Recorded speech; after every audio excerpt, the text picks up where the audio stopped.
আসসালামু আলাইকুম। আবৃত্তি করছি কবি নির্মলেন্দু গুণের আরেকটি কবিতা। কবিতাটির নাম যাত্রাভঙ্গ।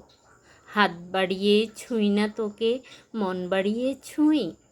দুইকে আমি এক করি না, এককে করি দুই। হেমের মাঝে শুই না যবে, প্রেমের মাঝে শুই। তুই কেমন করে যাবি? পা বাড়ালেই পায়ের ছায়া, আমাকেই তুই পাবি।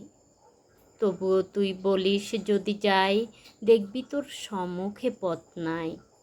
তখন আমি একটু ছোবো, হাত বাড়িয়ে জড়াবো তোর বিদায় দুটি পায়ে। তুই উঠবি আমার নায়ে, আমার বৈতরণী নায়ে। নায়ের মাঝে বসবো বটে, নায়ের মাঝে শোবো। হাত দিয়ে তো ছোবো না মুখ, দুঃখ দিয়ে ছোবো। ধন্যবাদ সবাইকে।